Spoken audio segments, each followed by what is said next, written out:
Hello friends, this is Chandrakant from Kulmac Technologies, and today we are in company of a very accomplished leader from IBM. Her name is Melissa Sassi, and she joins us from SFO, and she is the Chief Penguin of IBM.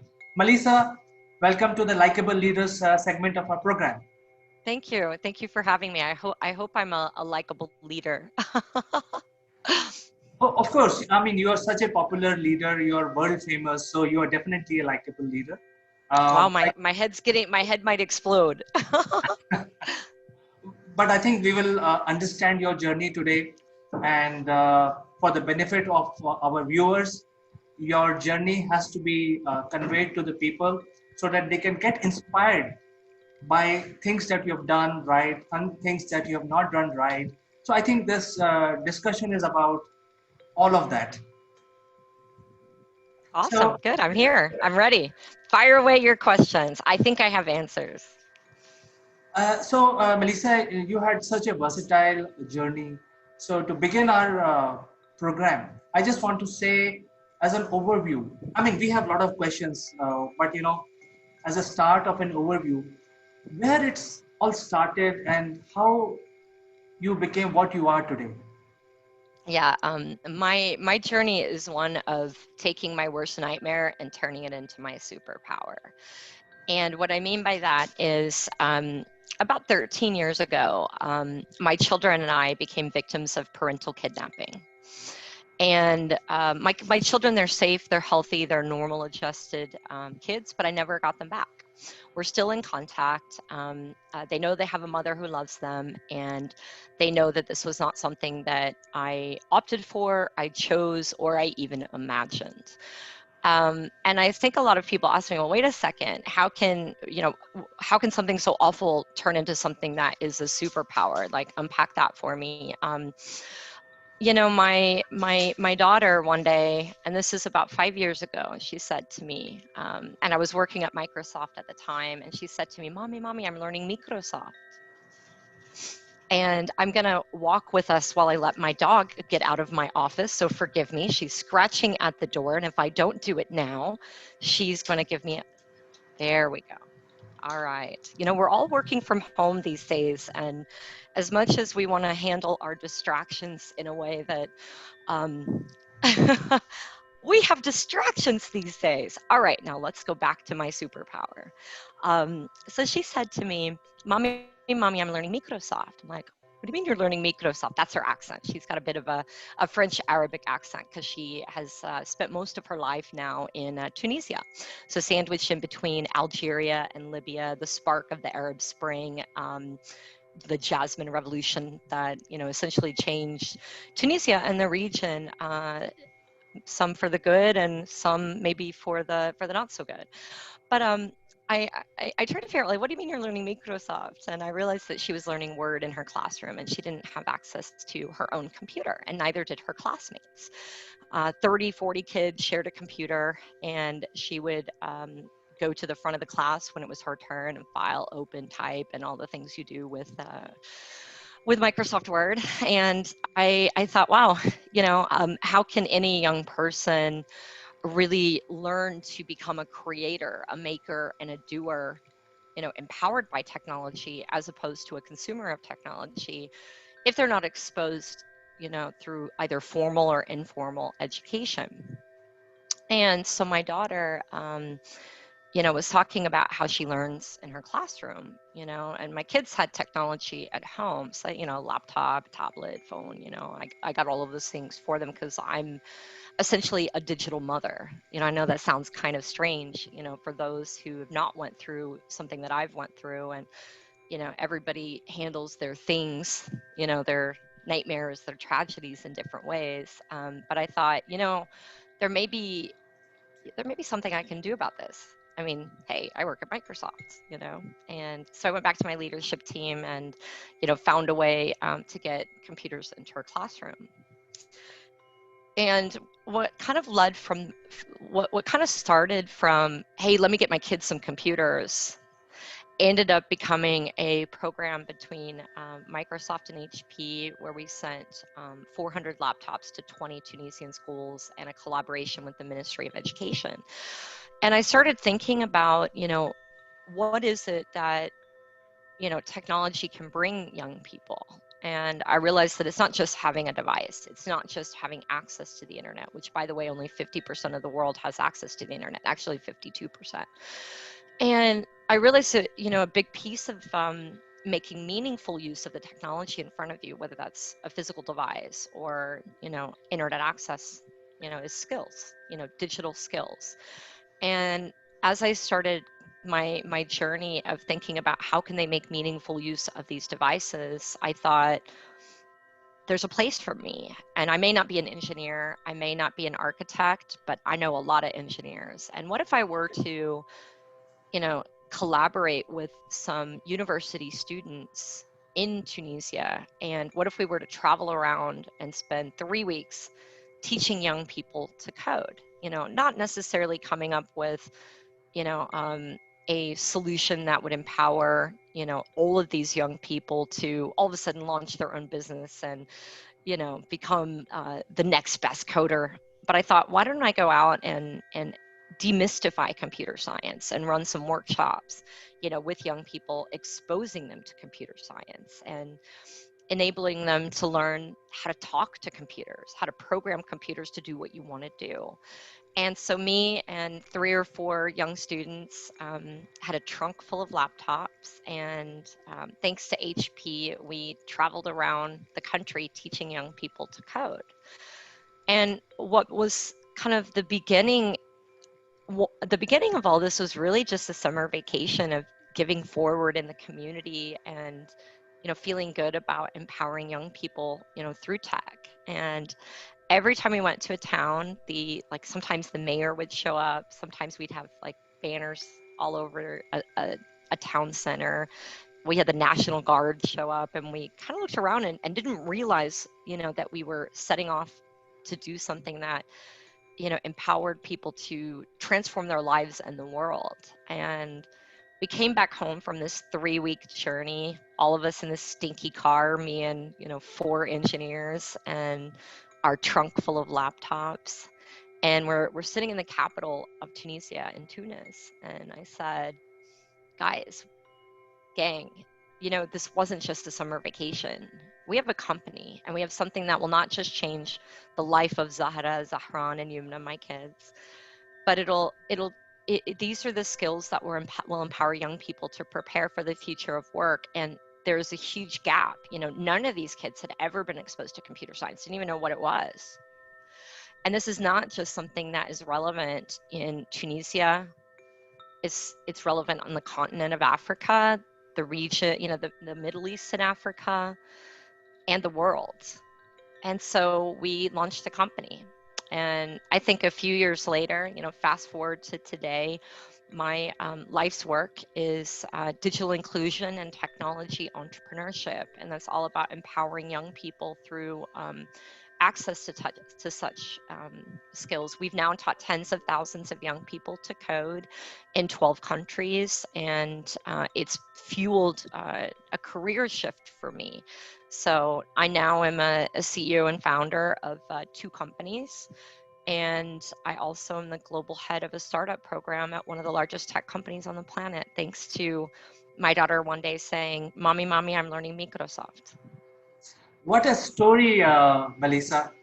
I think nobody can tell a tragedy and say that, hey, I turned the tragedy and my personal experience into my superpower. I think it's quite inspirational, and people who can, because most of us live in a very cozy environment and we don't see the hardship. So I think, thanks for sharing some of the personal side of you. I think it's quite inspirational. Thank you. It's taken me a long time to be able to figure out, how to transform that experience into something positive, and not just positive for me and my outlook on the future, my mental health, my physical health, but, it's also been something that I think has empowered, many young people from around the world. I, uh, I often write recommendation letters for the students who participate in my program. And at one time, a large percentage of my students actually receive scholarships to come and study in the US for a year or 4 years. A large percentage of them are very interested in international experience and cross-cultural dialogue, because one of the things that I do in my camps is we think about problem solving, we think about solving world challenges, we think about bringing in world leaders who are doing really interesting things in technology and entrepreneurship. So when these young people are going out and learning to code, they're not just going out to learn to build things for the sake of building things. They start off with, what are some big wicked problems in the world, in your community, and how does it impact you and your family or you and your friends? And how can you create locally relevant and locally generated businesses and technology, versus expecting everything to come in from Silicon Valley, but creating local leaders through this concept of how do you empower young people through problem solving, through critical thinking, crucial, how to have crucial conversations, how to manage your reputation and your personal brand. But how do you get those core skills, those core technical skills where you can hands-on build a mobile application or an IoT device that connects into a mobile application or an e-commerce solution, or even just a plain old website? So I think you must have had a lot of challenges while doing your work or doing charity or enhancing the life of these youths with regard to language. So in Tunisia, do they speak French or Arabic and French. It's a version of Arabic, and actually I taught myself the local dialect. I'm not perfect and I can't read or write, but I am competent. And I've done TV interviews, I've done radio interviews in the local dialect, and I always start out my camps when I'm there. I'm not always there because my team really handles everything locally. And my team, by the way, is all youth led and youth run. So I have one person under the age of 35. Everyone else is, I have one person between 25 and 30, and then everyone else is under the age of 25. In Tunisia, a lot of young people now are quite competent in English. Previously, the older generation or previous generations learned French and Arabic, and a lot of the school stuff was in French. The educational system is still very kind of French and very theoretical in fashion. So a lot of young people, finish school, finished university without having practical experience, because they've spent a lot of time memorizing things, but not necessarily knowing how to put those things into place practically. So that's kind of one of the other things that I think about. But I've been going back and forth to Tunisia for many, many, many years. I usually am there several times a year. I usually spend my summers there. So many times I'm around people who do not speak English and only speak Arabic or French. So I've picked up the dialect and tried my best. I'm very good with languages. I lived in France for a year. My French is not great, but I'm okay in French. And then I also am fluent in Spanish. So this shows that when there is a will, there is always a way. You can pick up different languages, even though they are from a different segment. So, I mean, French and Spanish are from the Latin segment. So, but I think it's good. I think it's My Italian is not bad either. I can, and sometimes I can read okay and figure out the gist of things in Portuguese. I can't speak Portuguese, but it's my brain, for whatever reason, is able to pick up languages by hearing, and I can recognize patterns. I don't know why, and I don't know why my brain works like that. It just does when it comes to language. And I have some people say when it comes to linguistics that I have a photographic memory. I don't know if that's true or not, but I do remember things, when I hear people using common phrases, and my brain just remembers them. very good. So before we move on to the next segment, did you get united with your kids? Yeah, I see them all the time. We're really close. They haven't come back to the United States. They will when they're old enough to come back. My oldest is waiting for the youngest to get to become old enough to leave on her own, because she doesn't want to leave her there by herself. But it's been a while since I've been there because of COVID-19. I don't mind traveling there, and I would go there in a second, but there are a lot of rules and regulations right now because I only have an American passport. With the COVID-19 situation in the U.S., the U.S. passport is a bit of a challenging piece of paper these days when it comes to travel. But I heard there's some ways around getting into the country. I just haven't explored that yet. Um, I heard if you're not coming from the US directly, but you're coming from another country that you can travel from, they allow you in, but I don't know if that's true or not. That's just what I've heard. So, and I've been a little bit nervous too. I don't know, try that experiment in case I end up getting there and they don't let me in. That would not be so much fun. Well, the worst that can happen is they will put you in 14 days quarantine. So I think you can take a try. I mean, just try it out. So. Hopefully I get to pick the hotel. Versus getting thrown in jail or getting thrown in a less than favorable hotel. I'm sure. I mean, they will not pay for it. So But that's okay. Tunisia, I think the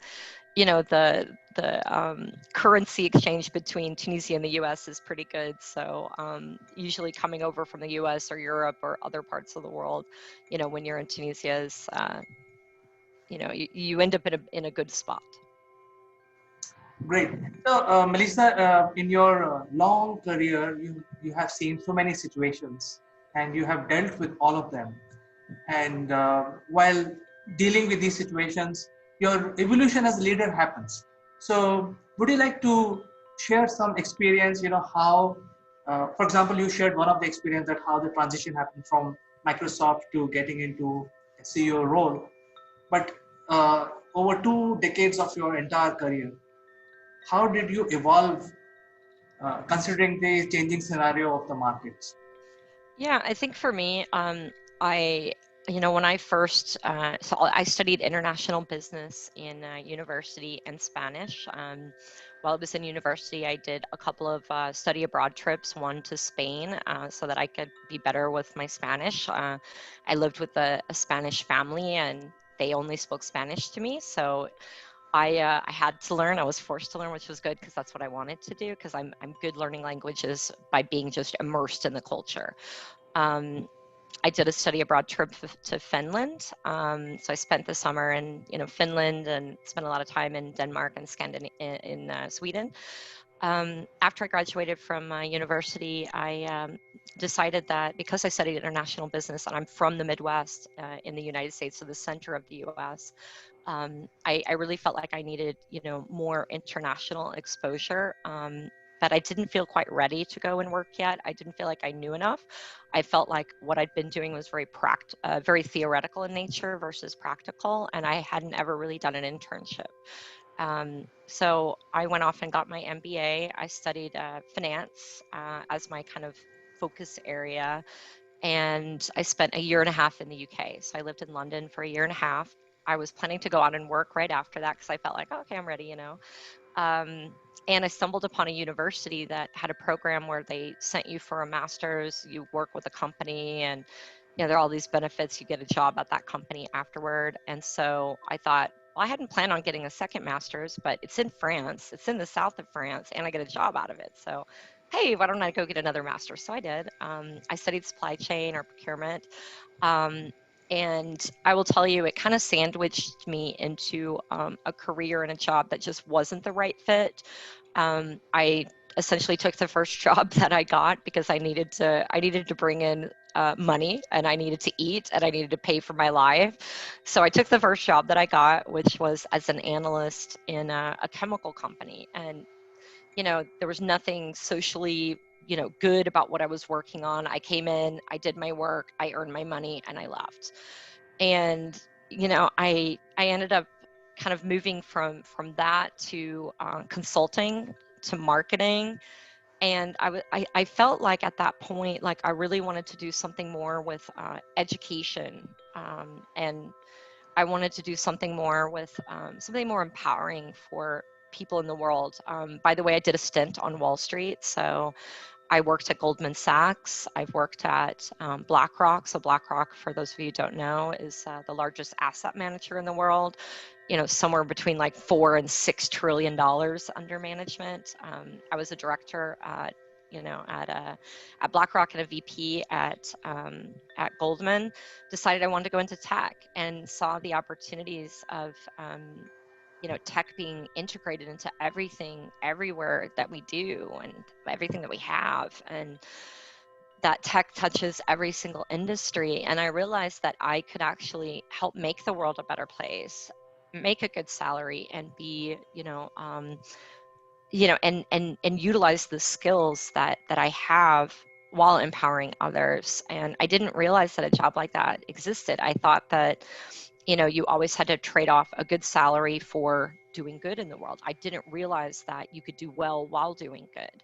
And so that's something that has been a big fuel of my career. And I think there's a lot of passion around, I have a lot of passion for my work, whether it's working with early stage entrepreneurs or young people who are thinking about careers in tech, or keeping underserved communities in tech, whether that's women and girls, the Black community, the Latinx community, or whatever underrepresented group might exist in a particular country.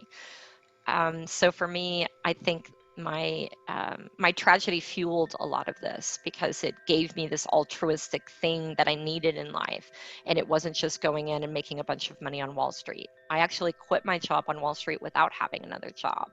I went in for my performance review, and they asked me, like, what do you want to do next? And I said, I want to put in my resignation. And my boss is like, what do you mean? She was like, where are you going? I'm like, I'm going to move to Nicaragua and go help make the world a better place. And so I did. I left my big high paying job on Wall Street, and I moved to Nicaragua and had some fun until I helped to kind of transition my career into, what it is today. Well, this story reminds me of a movie, of an Indian movie in which there is an Indian guy, very successful scientist working for NASA, but then he wants to light a bulb.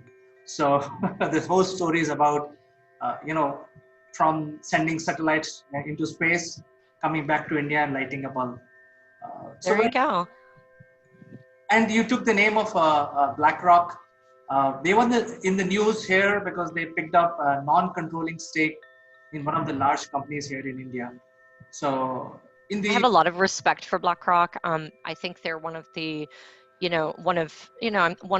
one of the companies that really speaks out about, the UN Sustainable Development Goals, about that concept of conscious capitalism, about, doing well while doing good, and that corporations have a responsibility to the world and their shareholders to not just expect the government to pay for, certain social factors in life, but um, they have, I think, a nice stance when it comes to gender inclusion. Goldman as well, and a nice stance when it comes to making investment decisions and making sure that they've got, women, female representation, in the boards of companies that they invest in, looking at, climate action, and investing in small and medium enterprise. So. Great. So Melissa, you have achieved a lot in your entire career. Would you like to share something which you feel is the best accomplishment so far? Yeah, I think that for me, it's finding a way to compartmentalize, my tragedy, if you will, and, turn it into something positive, not just for me, but for others around me, and something that's much bigger than just me. Um, from a career perspective, so that's kind of a life thing, how did I deal with this, and how did I get on versus being a wreck? And don't get me wrong, I was a wreck for 5 years, and sometimes I still am a wreck. Sometimes when I think about things of like, why me? Why did this happen to me? Why didn't I see it? Is it my fault? Did I do something that caused this? And if I would have done this, and this, would we not be here today? But I try not to think too much about the things I can't control, which I can't control the past. It is what it is. But my my biggest career achievement so far, and there are quite a few really cool achievements, but one of them was when I was thinking about this device giving program at, between Microsoft and HP. I participated in a hackathon at Microsoft because I saw how difficult it was to get devices outside of, into the hands of nonprofits and into the hands of people without. And I also recognized that at Microsoft they had hundreds of thousands of devices that went into PC Recycle, and these are devices that weren't connected to the network at Microsoft. So areas where there could be no personally identifiable information or trade secrets that could be taken off the devices because they were meant for demos or marketing or in store and that sort of thing. And I realized that they were only breaking even with this whole PC recycle thing, so they weren't necessarily even making money off of selling those devices. It was just more a process of getting rid of them to make sure that they didn't end up in a landfill. And so I thought, wow, what if we were to take those hundreds of thousands of devices and put them into the hands of nonprofits, and truly live the mission, Microsoft's mission of empowering every person and every organization on the planet to achieve more. And I thought, if you don't have access to tech, you don't have access to the internet, how can you really live that mission of empowering every person, every organization on the planet to achieve more? So I created this team as part of the employee hackathon, 4,000 teams, more than 100 companies or countries participating, so thousands and thousands of people, around the world. And we won first place in the Inspired Me category, and I had a chance to meet Satya. I pitched to Satya, so the CEO of Microsoft. My Twitter picture, the background is actually me pitching to Satya, so it's a picture of Satya and I. And I stepped in front of him. He was not coming to talk to me. My team said, Satya's coming, you're going to step in front of him. He's going to have a lot of cameras, and you're going to say, Satya, can I tell you about my hackathon project? He won't be able to say no, and this is your opportunity to make a difference. My team was about 50 people strong from all over the world, and I did just that. So he had to say yes, and he said, yes, tell me about your project, and the cameras are rolling.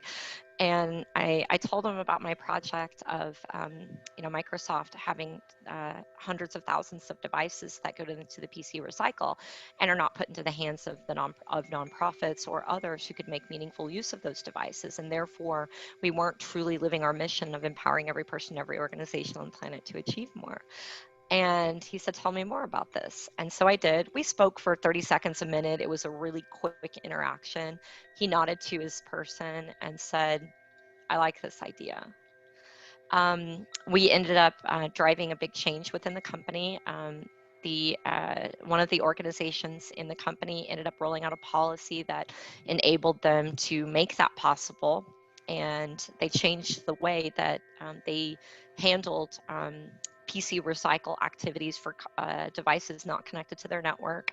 It's now a program that's been rolled out worldwide in every single country that Microsoft operates in. And it really fueled a new career for me, and helped me to kind of get where I am today from a career perspective. So it was a hackathon, and it was stepping in front of a big CEO and taking a risk and not being afraid to step in front of the big boss to tell him something that I had in my head that I knew he didn't know about, and I thought he should know. That's a very good learning that we can have and get inspired after hearing this. The confidence and the drive. I think these are the two key messages that you're giving. Well, I'm thankful to my team that they enabled that to happen. And what I mean by that is, nothing is you're no good without a team. I don't know everything, and they always say this thing about there's no I in team. And for me, my team inspired me and empowered me and pushed me to take that big risk of stepping in front of one of the most famous, if not the most famous CEO on the planet. Absolutely. In fact, over the last so many years, the industry is also getting transitioned. We used to see client server environment very long back, and then we started seeing Windows and Windows-based systems, and then the Apple OS became the one of the most preferred operating system, and a lot of changes happened on the server side. So the industry kept migrating and modifying, reinventing. In your career also, you also have changed from the analyst to investors. Now, world one of the world largest entrepreneur program. What do you see that is the winning uh, quality or essentials for any entrepreneur who want to get inspired by your story? I think the biggest thing is to just go and do what you have in your head and not be afraid to take a risk, not be afraid of what might happen if you fail or if things don't go the way you think they're going to go. Surround yourself around a squad of people who will help you recognize that you're not an imposter, that you deserve that seat at the table. You didn't get there by accident. And it might be scary for some people who have never been an entrepreneur before. I became an entrepreneur by accident, and it took me a few years before I said I'm a CEO and founder, and that's how I felt a little bit shy to say that. I don't know why. I'm not a shy person, but I felt like it felt pompous or something, and now I wear it like a badge of honor of, yeah, I'm a CEO, I'm a founder, and I deserve my seat at the table. And it's not arrogant for me to talk about the, experience that I have. And it's not arrogant to help, empower others, with those skills by saying, hey, I made it and so can you. Great. So now you're working with a lot of entrepreneurs. I mean, you started with empowering young people and youths, but now you're working with a lot of entrepreneurs. So Mm-hmm. where do you see the industry going from here? I think that in my role right now at IBM, I focus on fintech, health tech, and insurtech. So for me, I see a lot of innovation happening, but I also think that these small companies should have access to enterprise grade solutions to keep our sensitive data safe. There are a lot of companies out there that have access to our data, and not all of them use our data in the right way. I think that we need to have more control over our data, and I think as consumers or business leaders, we need to make better decisions about technology, about incorporating technical solutions that don't enable people to gain access to our to our data, versus it being managed by policy. I want my data protected by the safest technology on the planet versus a piece of paper that tells an employee what he or she can and cannot do with my data. So I think we'll see a lot of continued conversations around data protection, privacy, and security, and that being both policy led as well as technically led. I think there's a lot of innovation coming in fintech when it comes to payments. I think we'll see a lot of innovation in health tech when it comes to predictive modeling. And I have a lot of startups that I work with that are doing really cool things when it comes to predictive modeling and/or bring your own record to your doctor versus relying on your doctor, for example, to have read your medical history and understand all of the different things that might have happened before you came to see that doctor. Um, those are a few of the areas that I'm thinking about. I mean, I think about like the role that quantum computing will play. I think about the role that cloud computing is already playing, and seeing a lot of cloud revenue become fragmented, despite some of the larger players owning big pieces of the market. So lots of fun and cool things, but I think we need to be careful of you know that concept around what are these disruptive technologies. We know there are going to be lots of IoT devices. We talk about the role of 5G.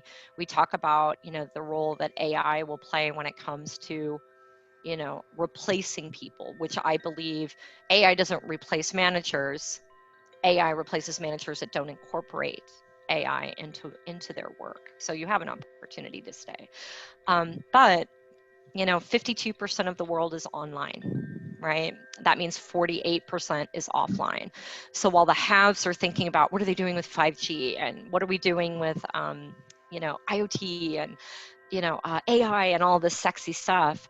Remember, 48% of the world doesn't have access to the internet, and large portions of that population may have access, but they can't afford it. And so we are, in turn creating this world of the ultra haves and the ultra have nots. And I think that, as we continue to see technology advance and advance our lives, that divide is going to become bigger and bigger unless we think about how do we actually empower the underserved, through access to the internet, through access to energy, combining those two things together when you're going out and building networks versus going out and building a microgrid and then coming back and getting it, getting that neighborhood connected, but combining those two things together.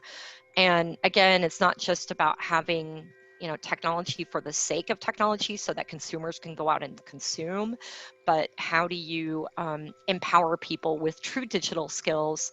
Not everybody's going to be an engineer, not everybody's going to be a data scientist, but people need to understand how to keep themselves safe online, how to, understand what it means to speak the language of computers. So I think the IBM is doing a lot of pioneering work, and people like Microsoft, IBM, some of the large companies like HP, they are doing great. And I think a lot of other companies like Starlink is joining to make the Earthlink affordable all across the world, and you can just get it from the sky.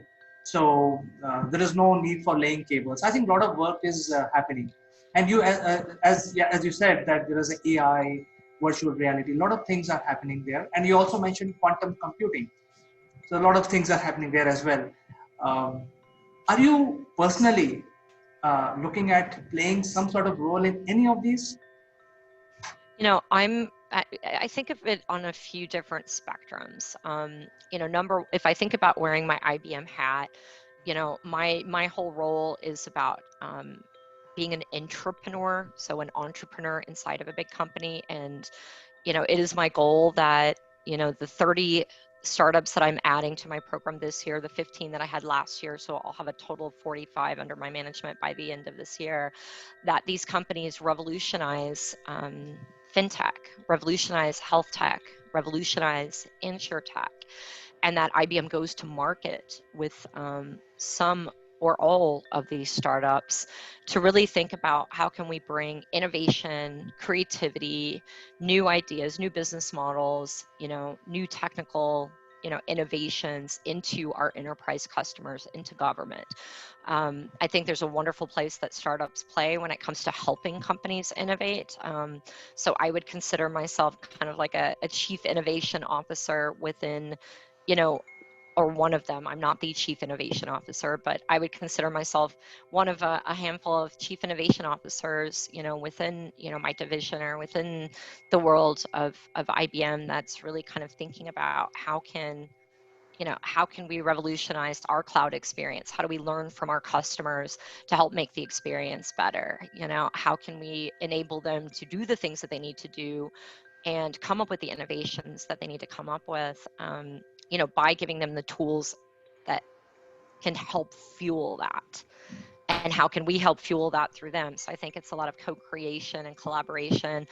I think in my nonprofit world, I'm very focused on how do we empower people through digital skills, professional development, and entrepreneurship so that they can become economically empowered. They can increase their healthcare outcomes. They can gain access to informal education that goes above and beyond what they might be getting in a formal setting, and enabling people through practical experiences so that others can go out and say, okay, what can I do with IoT? What can I do with 5G? What can I do, with the connectivity in front of me? How can I become more economically empowered or socially or politically empowered and be part of the dialogue? Melissa, it was my greatest pleasure learning from you today. We have come to the end of our discussion today. We have learned a lot. What would be your last message to the budding entrepreneurs? So I think it's very simple. It's do the thing, whatever that thing is. Go and do it. So do the thing. Don't hold yourself back. I think that's a very clear message coming from a well accomplished leader, Melissa. Melissa, thank you so much. Thank you for your patience Thank you. and have a good day. You too. Bye bye. Bye.